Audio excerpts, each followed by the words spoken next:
अब question number 6 में आ जाओ। क्वेश्चन नंबर 6 क्या बोल रहा है कि if A and B are idempotent matrices and if A and B commute then prove that A B is also idempotent. सबसे पहले क्या बोला, गिवन क्या है, गिवन है कि A and B matrix idempotent है। दूसरा इन्फॉर्मेशन क्या गिवन है, ए एंड बी कम्यूट कर रहा है।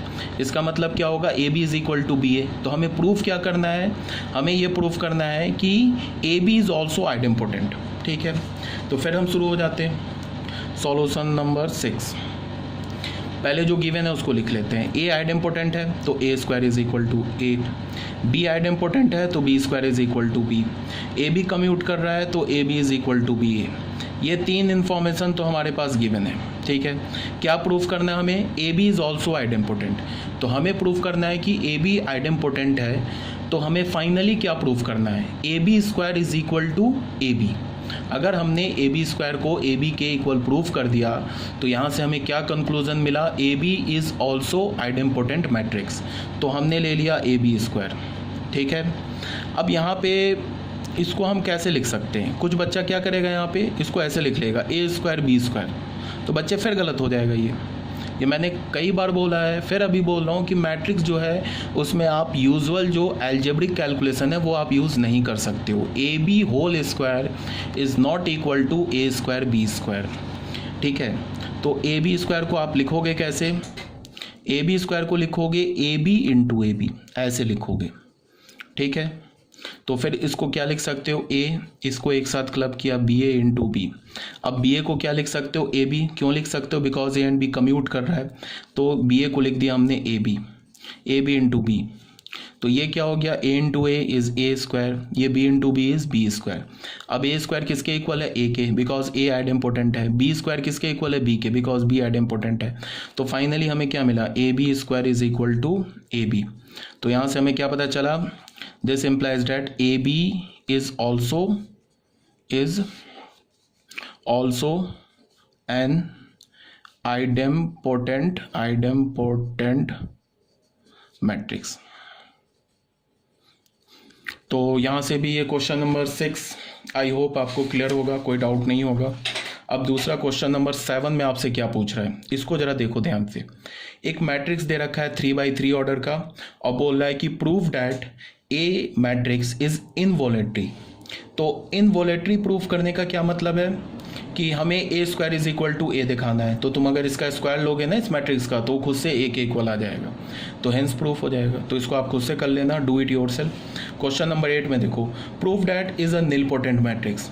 ये हमें क्या प्रूफ करना है कि एक निलपोटेंट मैट्रिक्स है। ठीक है, तो अब मेरी बात को सुनो। अगर क्वेश्चन होता कि check that this matrix is nilpotent, या ऐसे होता find whether this matrix is nilpotent और नॉट, तो हम पहले क्या करते, सबसे पहले हम उसका डिटर्मिनेंट निकालते। अगर मान लो डिटर्मिनेंट हमें क्या मिल जाता, नॉट इक्वल टू 0, मतलब ए मैट्रिक्स या ये जो गिवन मैट्रिक्स है वो हमें एक नॉन सिंगुलर मैट्रिक्स मिल जाता, तब तो हम तुरंत बोल देते कि A is not a nilpotent matrix. Because मैंने क्या बोला है कि किसी भी निलपोटेंट मैट्रिक्स का डिटर्मिनेंट किसके इक्वल होता है, 0 के इक्वल होता है। लेकिन यहाँ क्या बोल रहा है इस क्वेश्चन में, कि बोल रहा है कि prove that this matrix is nilpotent. यहाँ तो प्रूफ करने के लिए बोल रहा है ना, तुमको तो ऐसा नहीं कि तुम्हें क्वेश्चन में बेवकूफ़ बना रहा है कि निलपोटेंट है नहीं और तुमसे बोल रहा है कि नहीं तुम प्रूफ कर दो। ऐसा तो नहीं है ना, क्वेश्चन है, इसका मतलब कि क्वेश्चन सही है। मैंने तो कई बार तुम लोगों को बोल रखा है कि क्वेश्चन कभी गलत नहीं होता है। ठीक है, याद रखना इस बात को हमेशा। हाँ, क्वेश्चन में मिसप्रिंट हो सकता है, क्वेश्चन में डेटा जो होगा वो इनकम्प्लीट हो सकता है, बट क्वेश्चन गलत नहीं होगा। ऐसा नहीं कि हमने किसी क्वेश्चन को सॉल्व किया और हमारा आंसर नहीं निकला तो हमने बोल दिया क्वेश्चन इज़ इनकरेक्ट। तो ऐसा होगा तब तो बहुत आसान हो गया। तो फिर दुनिया के हर एक क्वेश्चन को हम पता है कि हम नहीं सॉल्व कर पाएंगे, नहीं पढ़ोगे तो नहीं सॉल्व कर पाओगे, तो हर एक क्वेश्चन गलत हो जाएगा। तो ऐसा कुछ नहीं है। मेरे कहने का ये मतलब है कि अगर किसी क्वेश्चन में बोल रहा है कि प्रूफ डैट, तो उसका मतलब कि वो निलपोटेंट है। तो यहाँ पे हमें डिटर्मिनेंट वैल्यू चेक करने की ज़रूरत नहीं है। तो हम सिंपली क्या करेंगे, इस मैट्रिक्स को ए मैट्रिक्स मानेंगे और फिर ए टू द पावर 2 निकालेंगे, फिर ए टू द पावर 3 निकालेंगे, ए टू द पावर 4 निकालेंगे। मान लो ए टू द पावर 3 पर ये एक नल मैट्रिक्स मिल गया, तो प्रूफ हो गया कि this matrix is a nilpotent matrix. ठीक है, पहली बार जिस पावर पे नल मैट्रिक्स मिला वो पावर क्या हो जाएगा, इस मैट्रिक्स, इस निलपोटेंट मैट्रिक्स का इंडेक्स हो जाएगा। ठीक है ना, तो ये भी अभी बता रखा है। मान लो कि a टू द पावर 3 पर ये क्या मिल गया हमें, नल मैट्रिक्स मिल गया, तो 3 इंडेक्स हो जाएगा। ठीक है, ये भी क्वेश्चन आप कर लेना खुद से। अब क्वेश्चन नंबर 9 पर आ जाओ। Find whether this matrix is nilpotent और नॉट। चेक करो कि नील पोटेंट है कि नहीं। तो फाइंड वेदर, तो हमने इस मैट्रिक्स का डिटर्मिनेंट कैलकुलेट किया, तो डिटर्मिनेंट हमें 0 मिल गया। तो 0 मिल गया तो इसका मतलब ये नील पोटेंट होगा।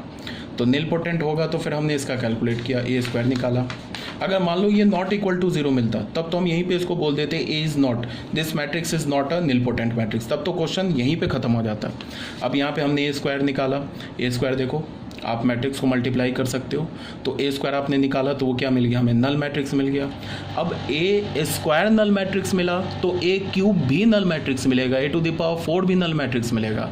2 से तुम जितना भी बड़ा पावर लोगे सब पे वो नल मैट्रिक्स होगा, ठीक है ना। तो इसका इस अगर प्रूफ हो गया कि this matrix is a nilpotent matrix. अब अगर मान लो कि क्वेश्चन में ये भी होता कि find also the index of nilpotency, इसका इंडेक्स बताओ, तो पहली बार किस पावर पे ये नल मैट्रिक्स मिला, तो पहली बार ये 2 पावर पे नल मैट्रिक्स मिला, तो इंडेक्स ऑफ नील पोटेंसी क्या हो जाएगा, 2 हो जाएगा। ठीक है, तो ये भी हमारा हो गया क्वेश्चन नंबर 9।